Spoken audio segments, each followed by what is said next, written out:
네, 오늘 말씀을 가지고 하나 되게 하신 것을 힘써 지키라, 하나 되게 하신 것을 힘써 지키라 라는 제목으로 하나님 말씀 나누겠습니다.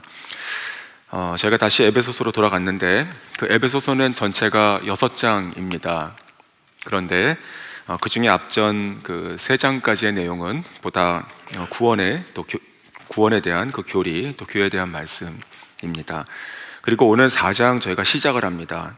그래서 4장부터 6장까지 나머지 내용들은 무엇이냐면 보다 실천적인 내용들을 얘기하고 있습니다. 그래서 3장까지의 내용들, 즉 우리가 알아야 될 것들, 우리가 믿어야 될 것이 무엇인가 라는 얘기를 했다면, 이제부터는 우리가 행해야 될 것이 무엇인가, 우리가 따라야 될 것이 무엇인가, 특별히 주님의 몸된 교회의 성도로서 저희가 함께 실천해야 될 것이 무엇인가, 그 말씀을 하시는데, 오늘 그 부분의 처음 이야기로 바울은 하나됨을 얘기하고 있습니다. 성령께서 하나 되게 하신 것을 힘써 지키라, 이것이 첫 번째 실천이다 라고 하는 것이죠. 하나됨이라고 하는 것은 결코 쉬운 것이 아닙니다. 특별히 요즘은 그 신앙도 저희가 하나님의 관계일 뿐, 특별히 굳이 우리가 누군가와 같이 공동체를 이루고 하나 된다는 것이 그렇게 매력적으로 이렇게 들리지 않는 그런 경향들이 저희가 있습니다. 하지만 교회는 머리 대신 예수 그리스도의 몸이고, 그 몸을 이루는 각 지체 부분들이 성도입니다. 몸이 따로 떨어져 가지고 몸이 될 수 없는 것처럼, 그 성도는 그리스도 안에서 하나가 되지 않으면 교회가 될 수가 없는 것이죠. 그러므로 하나됨이라고 하는 것은 구원받은 모든 백성을 교회로 부르신 그 성령의 명령이시게 됩니다. 그래서 오늘 본문을 가지고 저희가 하나됨에 힘쓰는 교회에 대해서 4가지 함께 제가 지금 묵상한 것을 나누겠습니다. 성경 말씀을 많이 푼다기보다는 그런 사례들을 좀 말씀드리며 저희가 함께 이렇게 하나 되는 것을 생각해보는 시간을 좀 가지면 좋겠습니다. 첫 번째는 겸손함으로 낮은 자가 되어라. 겸손함으로 낮은 자가 될 때 저희가 하나 될 수 있습니다. 2절입니다. 모든 겸손과 온유로 하고 오래 참음으로 사랑 가운데서 서로 용납하고. 자, 겸손한다는 것은 자기 자신을 낮춘다는 얘기입니다. 그러면 동시에 상대를 높이게 되는 것이죠. 제가 선교지에 있을 때 그 포첸통이라고 하는 한 유명한 쌀국수 집이 있었습니다. 아주 큰 건물이고, 또 주차장에 그 수십 대를 주차할 수 있는 그런 큰 건물이었습니다. 그리고 그 안에 들어가면 그 식탁도 모두가 다 아주 좋은 원목들, 무거워서 들지도 못하는 그런 거 있습니다. 그런 식탁이고, 또 아침 일찍 6시부터 이게 사람이 꽉 차는데, 특별히 아주 오래된 곳이어서 그 일찍 또 성실하게 부지런하게 살아가는 사람들, 이제 고위 공직자들, 이런 분들이 거기서 아침 먹고 회동하고 이제 이런 장소로 유명합니다. 근데 그 식당을 찾아가는 사람들이 칭찬하는 한 사람이 있었습니다. 뭐냐면 주차장에서 차를 안 내주는 한 나이가 좀 있으신 그 남자분인데, 이분은 차가 들어오면 밝게 웃으시고, 또 차가 지나갈 때 이렇게 거진 90도로 이렇게 인사를 하고 저쪽으로 가시라 이렇게 안내를 해주시는 그런 분이었습니다. 그래서 그 식당에 들어갈 때마다 이렇게 기분이 좋게 되는 것이죠. 사람이 밥을 먹고 나갈 때 또 그렇게 친절한 그 사람을 보면서 창문을 내리고 이렇게 소에게 그런 팁도 잘 줬습니다. 고맙습니다 하면서 뭐 일부를 이렇게 주는 것이죠. 근데 그 사람이 사장이었습니다. 그 사람이 그 식당의 사장입니다. 그래서 그것을 알게 되는 사람들은 그 사람에 대해서 뭐라고 별명을 붙였냐면, 이 사람은 1달러 사장이다, 이렇게 별명을 붙여줬습니다. 항상 초심으로 똑같이 완전히 말단 직원처럼 매일매일 하루도 빼먹지 않고 그렇게 깍듯하게 한 사람 한 사람을 잘 섬기고 하는 그 모습이, 이 사람이 이 모든 것을 가지고 있는 이 수십만 불짜리 이 비즈니스인데 그걸 가지고 있는, 그리고 그들의 친구들은 다 고위공직자들이고, 근데 어떻게 이렇게 매일매일 그러는가, 우리가 일부러 줬던 사람이 사장이었네 라고 하면서 그 존경심을 표현하는 것이 1달러짜리 사장이다, 이렇게 하는 그런 분이 있었습니다. 자, 교회 안에서 저희가 겸손하지 못하는 여러 가지 이유가 있는데, 그 중에 하나가 내 스스로를 이렇게 높이는 것, 내가 더 중요한 사람이고 내가 더 큰 사람이다, 이렇게 생각하는 마음이 아닐까, 그렇게 생각이 들었습니다. 내가 다른 사람보다 더 오래 있었고, 내가 더 많은 것을 섬기고 있고, 또 직분도 받았고 하니까 나도 모르게 내 자신이 이렇게 높아지는 것이죠. 하지만 우리가 서로를 높이고 또 내 자신을 낮추는 것이 없으면 그러면 교회는 절대로 하나가 될 수가 없고 또 아름다운 연합체가 될 수가 없습니다.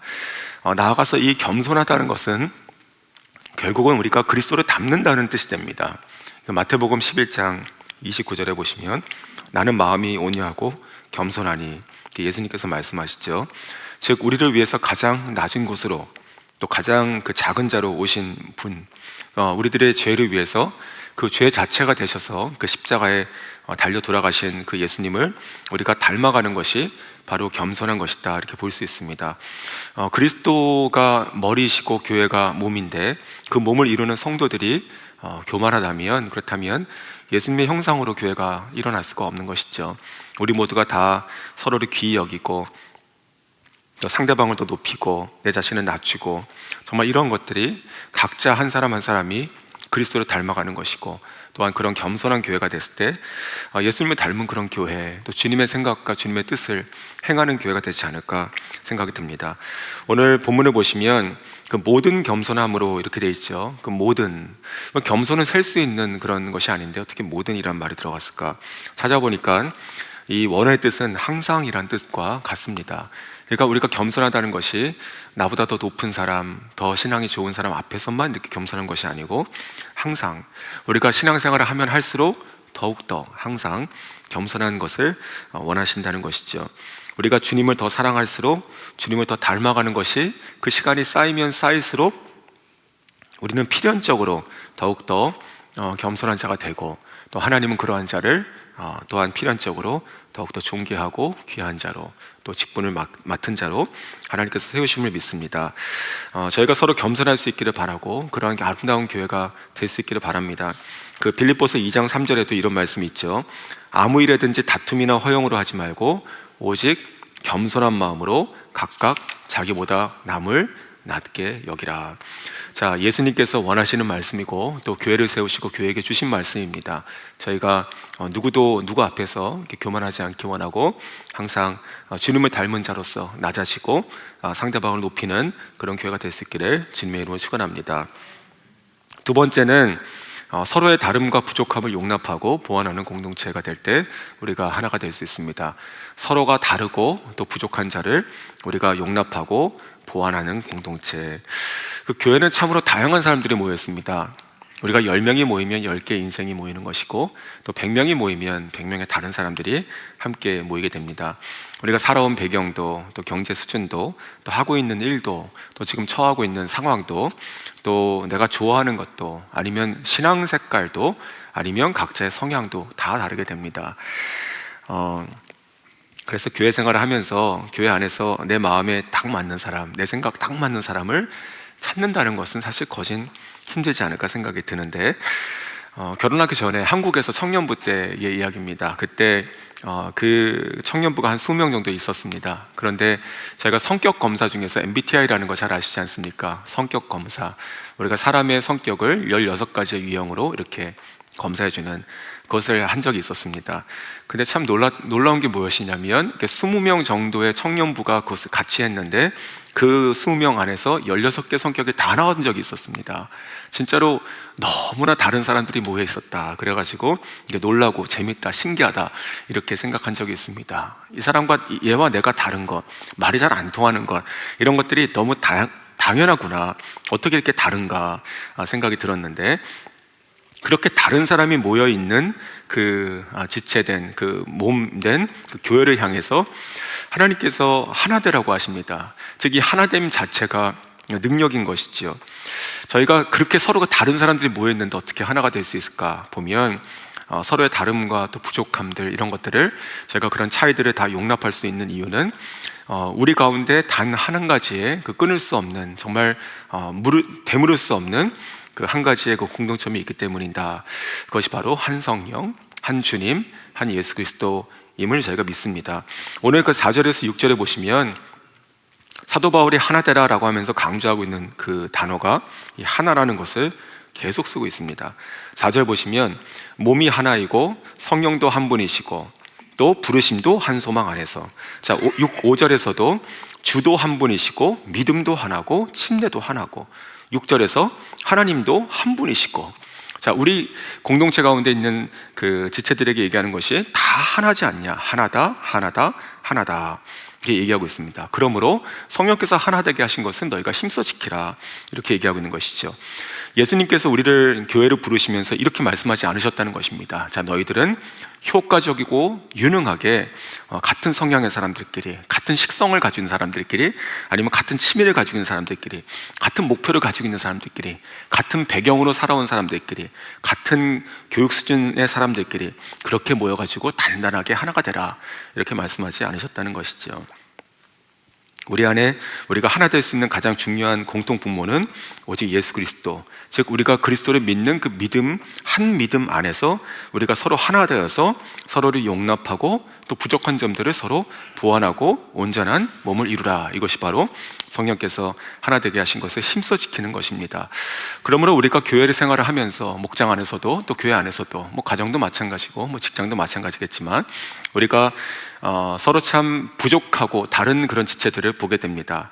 그러면 이렇게 생각이 들 수도 있습니다. 저 사람은 저러면 안 되는데 왜 이렇게 나랑 틀리지? 내가 좀 언젠가는 내가 좀 고쳐주고 싶다. 뭐 이런 생각을 하고, 아니면 참 나랑 안 맞는 사람이야. 야, 그 참 내가 서로 불편하게 이렇게 지낼 필요도 없다. 이렇게 생각을 하게 되는데 주님께서 기뻐하시는 것이 아니라는 것이죠. 그 부족하고 다르고 하는 이 모든 차이들을 하나님께서 뭐라고 하십니까? 그것을 가서 채우고 권면하고 보완해서 한 몸 된 그 교회를 일으키라고 지금 말씀하고 계신 것입니다. 그래서 우리가 누군가를 보면서 참 다르고 또 부족한 면을 보시면, 그러면 저희 머리에 생각이 돌아오는 것이 아니고 우리가 그분을 위해서 기도해야 될 것이 아닌가, 그렇게 좀 생각이 듭니다. 하나님, 제가 이 형제를, 이 자매의 이런 모습과 이런 것들이 보이는데 하나님 어떻게 하면 좋겠습니까? 내가 무엇을 어떻게 하기를 원하십니까? 주님의 지체, 이 교회 공동체를 위해서 하나님께서 나에게 원하시는 말을 알려주십시오. 이렇게 제가 기도할 수 있으면 좋겠습니다. 지금 이 서신이 이 에베소서입니다. 근데 이 에베소 교회를 목회했던 목회자가 디모데이죠. 그래서 이 사도 바울은 역시 그 옥중 서신이었던 마지막 서신, 그 디모데 후서에서 이 에베소 교회에게 지금 얘기하면서 하나되라고 얘기하면서 그들을 섬기는 목회자였던 디모데에게는 이렇게 얘기합니다.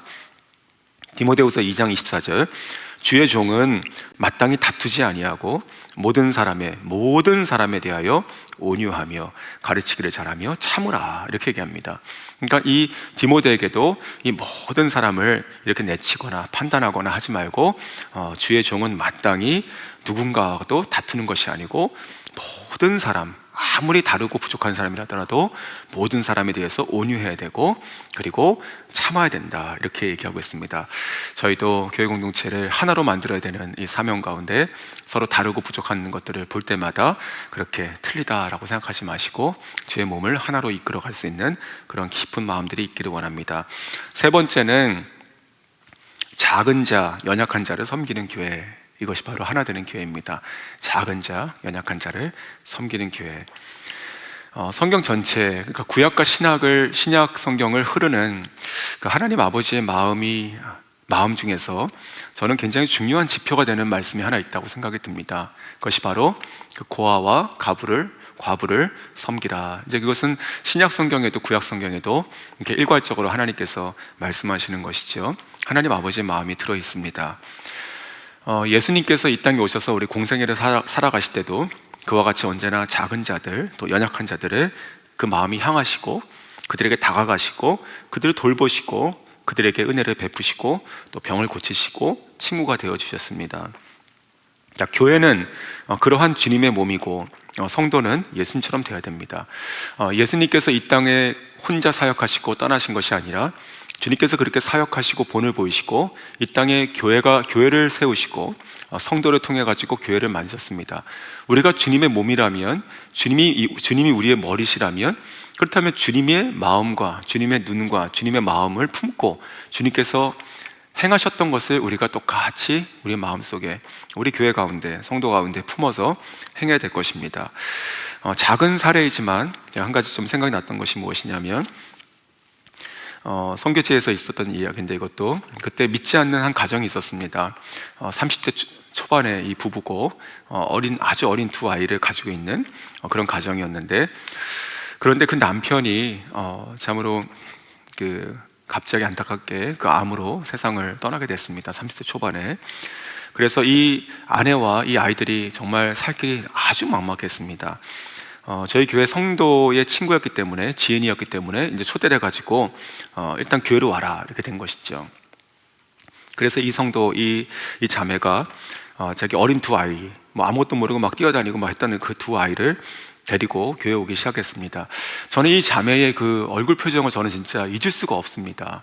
마치 사람은 사람인데 돌과 같은 그런 얼굴 표정이었습니다.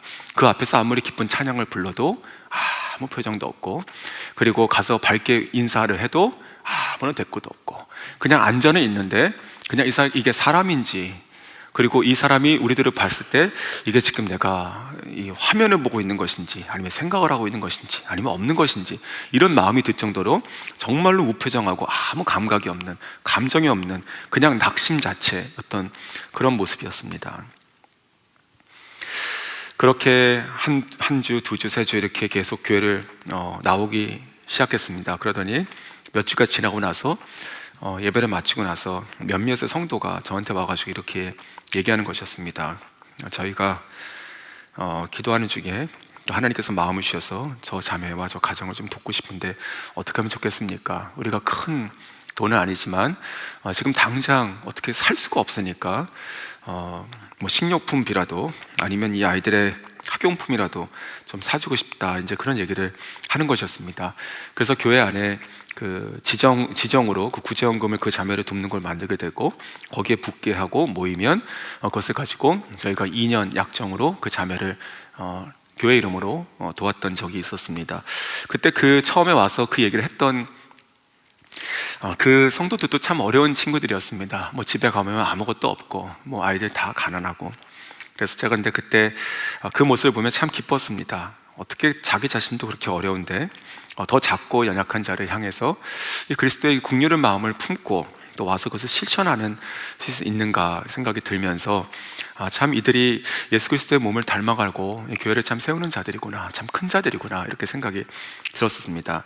마태복음에 보시면 25장 30절에 예수님께서 비유 가운데 이렇게 말씀하십니다. 주여, 우리가 어느 때에 주의 줄이신 것을 보고 음식을 대접하였으며 목마르신 것을 보고 마시게 하셨나이까? 어느 때에 나그네 되신 것을 보고 영접하였으며 헐벗으신 것을 보고 옷 입혔나이까? 어느 때에 병드신 것이나 옥에 갇히신 것을 보고 가서 배웠나이까? 하리니 40절에 대답하여 이르시되 내가 진실로 너에게 이르노니 너희가 여기 내 형제 중에 지극히 작은 자 하나에게 한 것이 곧 내게 한 것이니라. 성도 여러분, 저희가 교회가 아름다운 주님의 몸인 줄 믿으시죠? 저희가 그 지체된 성도들을 섬기고 사랑하는 거 굉장히 중요합니다. 특별히 예수님께서 하신 말씀입니다. 우리 교회 공동체 가운데 있는 가장 작은 자들, 연약한 자들이 누구라고요? 예수님이라고요.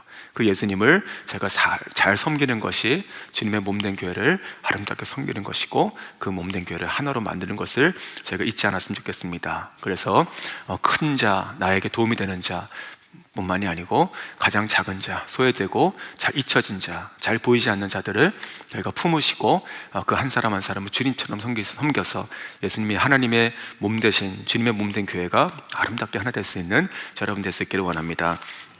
마지막으로 네 번째는요, 사랑으로 서로의 허물과 죄를 덮어주는 공동체, 바로 이것이 하나 되게 하는 공동체인 줄 믿습니다. 사랑으로 서로의 허물과 죄를 덮어주는 공동체. 자, 다시 2절을 보시면 모든 겸손과 온유로 하고 오래 참음으로 사랑 가운데서 서로 용납하고. 자, 사랑 가운데서 서로 용납하라. 저희가 참으로 다양한 분들이 모이고 그렇게 다른 분들이 모여 있습니다. 교회라는 것이. 그러면 어찌 우리 가운데 서로가 원하건 원치 않건 그런 허물과 상처가 없겠습니까? 어떻게 저희 가운데 사람이 이렇게 많이 모여 있는 가운데 그렇게 죄가 없겠습니까? 있고 또 앞으로도 있을 것입니다. 그런데 하나님께서 이 모든 것을 또한 하나 되게 하라고 하시죠. 우리의 허물과 죄 혹은 상처 이런 것들도 하나 되게 할 수 있는 것이 무엇이냐면 바로 그리스도의 사랑, 그 사랑 가운데 거할 때 하나가 될 수 있다는 것입니다. 그 예수님께서 십자가에서 이루신 그 보혈, 그 존귀한 보혈의 그 사랑을 저희가 다 믿는다면, 그렇다면 나의 모든 죄와 허물을 덮어주신 그분의 사랑으로 역시 그와 같이 주님의 고귀한 그 보혈로 모든 죄와 허물을 덮어서 구원해 주신 또 다른 그 지체를 바라볼 때 우리가 사랑할 수 있게 된다는 것입니다. 베드로전서 4장 8절에 무엇보다도 열심으로 서로 사랑할지니 무엇보다도 열심으로 서로 사랑해라. 사랑은 허다한 죄를 덮느니라. 잠언 10장 12절에도 사랑은 모든 허물을 가리우니라. 이렇게 말씀합니다. 우리가 십자가의 복음을 진정으로 믿는다는 증거가 무엇이냐면 우리 가운데 서로의 죄와 허물을 덮어주는 사랑이 충만한 것, 이것이 바로 우리의 믿음의 증거가 된다는 말이죠. 역시 이 사랑이 정말 모든 그 상처와 또 모든 그런 아픔들을 덮을 수 있다는 것을 생각하며 한 예를 또 하나 나눠드리고 말씀을 정리하겠습니다. 제가 예전에 짧게 나눴던 것 같기도 한데 다시 한번 말씀을 드리겠습니다. 선교지에 있었던 한 자매입니다. 이 자매는 이 자매 가정은 그 시골에서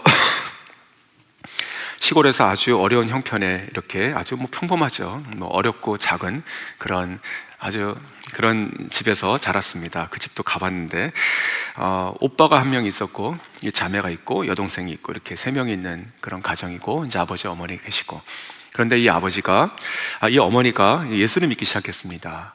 자, 그것이 발달이 되었는지 이 아버지가 그런 아내를 굉장히 싫어하게 됐습니다. 그리고 사랑하지 않게 됐습니다. 그리고 어느 날 이 아버지가 자기 처하고 그리고 새 아이가 있지 않습니까? 아주 어렸을 때 이야기입니다. 그 새 아이를 두고 집을 나가게 됩니다.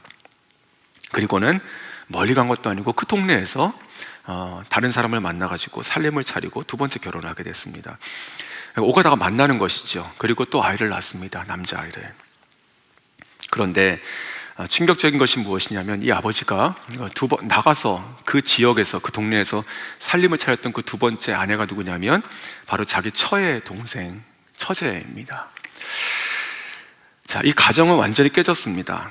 그리고 인간적으로는 다시 붙을 수 없는 그런 관계였습니다. 이 남자아이는 이 자매에게는 동생이기도 하고 사촌이기도 하고 이렇게 되는 것이죠. 참 어떻게 보면 그 마을에서 계속 자랐는데 참으로 아프고 또 수치스러운 것이 아니겠습니까? 얼마나 놀림을 당하겠습니까? 너희 아버지가 너희 어머니의 동생과 같이 해서 이 아이를 낳았고 또 아이가 또 학교에 들어오고, 자, 그러면서 이 두 자매, 이 형은 군인이 돼가지고 이제 따로 나가게 되고, 오빠는 이 두 자매가 성인이 돼가지고 프놈펜에 왔었고 저희 교회에 와서 이제 성도가 되었습니다. 그 교회 가까운 곳에 집을 얻고 그리고 직장을 다니고 또 교회에서 충성되게 이렇게 봉사하고 그렇게 섬기는 자매였는데, 몇 년이 되고 나서 그 집을 방문해서 이렇게 신방을 갔더니 가서 보니까 새롭게 방을 옮기고 그리고 정리를 하고 있었는데 마루, 피아노 하나 정도 들어갈 그 정도의 아주 작은 마루입니다. 그 마루에 한 켠을 이렇게 치우더니 깨끗하게 청소해 놓은 것입니다. 그래서 여기 왜 이렇게 깨끗하냐, 물건을 옆에다 쌓아놓고, 이게 뭐냐 그러니까 여기는 침대를 하나 더 놓으려고 한다는 것입니다. 무슨 침대? 그러니까 바로 자기 동생이 이제 고등학교 졸업하고 시골에서 올라오게 된다라고 하면서 그 동생이 지낼 그 침대를 놓는 것이죠. 그러면서 기도해달라고 얘기하는 것입니다. 참 저는 그 사연을 알았기 때문에 그것이 굉장히 좋구나, 잘됐다, 그런 말이 이렇게 쉽게 나오지 않았습니다. 그 아이가 누군지 아니까. 그래서 그때 제가 그랬습니다. 기도해주고 축복해주고 괜찮냐고 물어봤습니다. 그냥 괜찮겠냐 물어봤습니다. 그때 그 자매가 뭐라고 얘기했냐면 저는 저희 아버지가 진짜 정말 밉습니다. 왜냐하면 저하고 저희 어머니를 그렇게 힘들게 하고 버린 아버지이기 때문에 그렇습니다. 하지만 그 아이는 아무 잘못이 없습니다. 저는 그 아이가 이제 대학을 들어가기 위해서 이렇게 오기 때문에 오게 됐는데, 저는 여기서 같이 데리고 살면서 그 아이가 우리와 같이 교회로 가서 예수를 믿었으면 좋겠습니다. 예수님께서 그 아이를 사랑하시니까 저도 그 아이를 사랑합니다. 그렇게 얘기하는 걸 봤습니다. 그러면서 그리스도의 사랑이라는 것이 어떻게 이 자매에게 이런 고백이 나오게 하는가, 정말 제가 그때 마음이 뭉클했던 때가 있었습니다. 자, 말씀을 정리하겠습니다. 예수님께서 십자가에 달리시기 전에, 요한복음 17장을 보시면 십자가에 달리시기 전에 그 감람산에서 그 겟세마네 동산에서 그렇게 정말 피를 내듯이, 그렇게 땀이 피처럼 쏟아듯이 그렇게 기도하시게 되는데, 그때 기도하실 때 마치 유언처럼 남기신 기도가 있습니다. 뭐라고 하셨냐면 요한복음 17장 11절 말씀, 나는 세상에 더 있지 아니하오나 그들은 세상에 있사옵고 나는 아버지께로 가옵나니 거룩하신 아버지여 내게 주신 아버지의 이름으로 그들을 보존하사 우리와 같이 그들도 하나가 되게 하옵소서. 자, 이게 예수님께서 땀을 피처럼 흘리시면서 제자들을 위해서 마지막 잡히시기 전에 하셨던 기도입니다. 저들도 내가 아버지의 이름으로 그들을 보존해 주시고 우리가 하나인 것처럼 저들이 하나가 되게 하옵소서. 자, 사도 바울이 지금 그 얘기하고 있는 것입니다. 성령께서 그리스도의 보혈과 복음으로 이미 저희가 그리스도 안에 하나가 되었지요. 그렇게 모여서 이룬 이 교회 공동체가 이제 그리스도의 몸에 하나 된 것을 우리가 힘써 지키라. 이것이 오늘 말씀입니다. 겸손한 자로 서로 섬기고 또 서로의 차이와 부족함들을 저희가 용납할 수 있고, 무엇보다도 교회 안에 숨어있는 작은 자, 연약한 자들을 주님을 대하듯 하고, 무엇보다도 무슨 일이건 무슨 상처건 죄건 우리가 그리스도의 사랑과 십자가로 우리가 서로 감싸고 덮고 용납할 수 있을 때 주님의 몸된 교회가 아름답게 하나가 될 줄로 믿습니다. 이번 한 주간 오늘 나눠드린 짧은 4가지 중에서 한 가지라도 기도하시는 가운데 주시는 마음이 있다면 실천하시기를 주님의 이름으로 축원합니다.